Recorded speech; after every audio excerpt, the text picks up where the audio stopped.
우리 함께 볼 말씀은 룻기 2장입니다. 룻기 2장 11절부터 12절. 룻기 2장 11절부터 12절. 우리 두 절 말씀을 봉독하도록 하겠습니다. 룻기 2장 11절부터 12절입니다.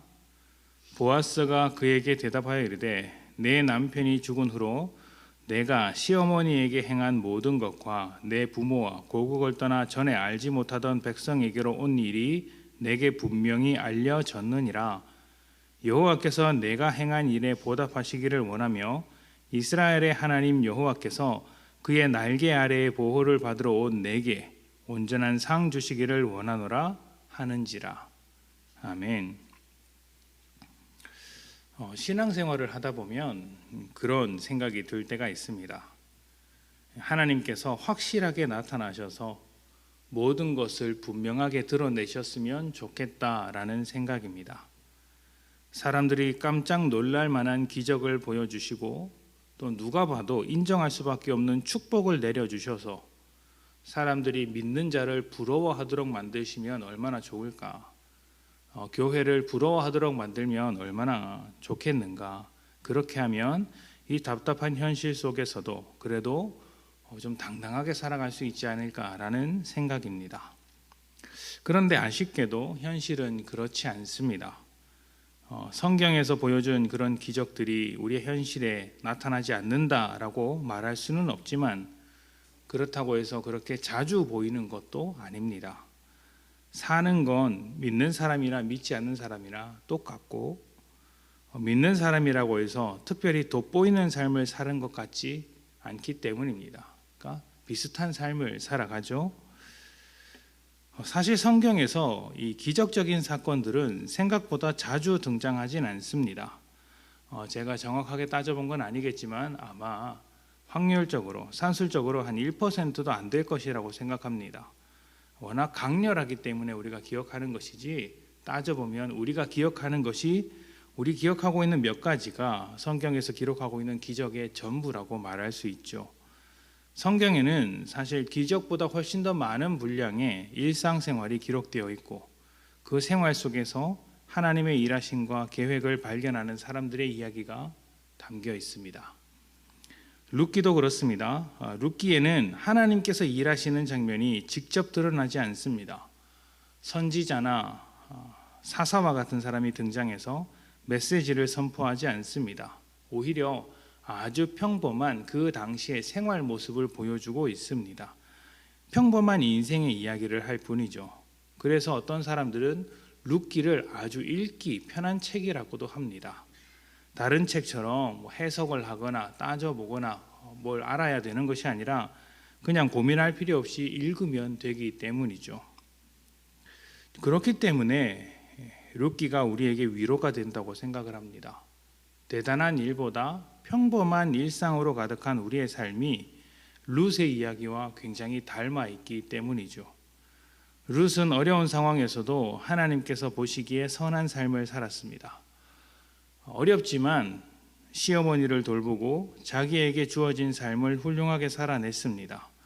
훌륭한 삶이라는 것은 어떤 대단한 업적을 이루는 것이 아니라 역사를 만들어내는 것이 아니라 적어도 하나님께서 보실 때 좋은 삶이라는 것은 자기에게 주어진 책임을 마다하지 않고 성실하게 살아가는 삶이고 주변 사람들에게 좋은 영향력을 끼치는 삶이고 또 그 생활 속에서 하나님의 성품, 하나님의 선하심이 드러나는 삶이라고 할 수 있습니다.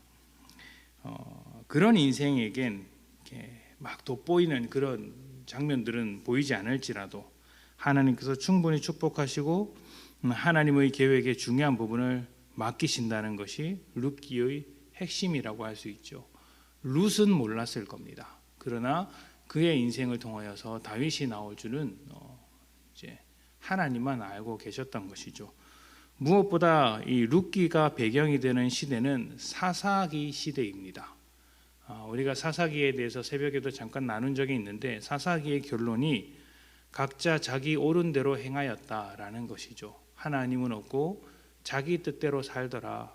그런데 그러한 사사기와 같은 이제 역사 배경 속에서도 룻과 같은 사람들이 있어서 일상 속에서 하나님을 향하여 마음을 품고 살아가고 하나님께서 그 룻 가운데 일하고 계시더라라는 것을 보여주는 것이 룻기의 핵심입니다. 그러니까 사사기에서 일어나는 그 대단한 일들은 다 하나님을 믿지 않는 자들에게 보여주시는 것이었고, 오히려 하나님의 일하심은 평범한 일상을 살아가는 한 사람에 의해서 계속해서 진행되고 있었다는 것이죠. 하나님께서 그렇게 살아온 룻에 대해서 축복하십니다. 보아스라는 사람을 통해서 축복을 하시죠. 얼핏 보기에는 보아스와 룻의 만남이 우연이고 보아스는 충분히 해줄 만한 말을 한 것처럼 보이지만 이 우연이라는 것 뒤에는 하나님의 일하심이 있었다는 것을 잊어서는 안 됩니다. 하나님께서 보아스를 통해 룻의 인생에 간섭하고 계시는 것이죠. 하나님은 네가 한 일에 대해서 보답하기를 원한다. 하나님의 백성이 되기로 한 너에게 상 주시기를 원한다. 이것이 하나님께서 보아스를 통해 룻의 인생에 말씀하고 싶은 것이었습니다.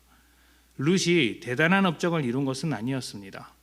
하나님께서 복을 주신 것은 우리의 일상을 보시는 하나님이기 때문이죠.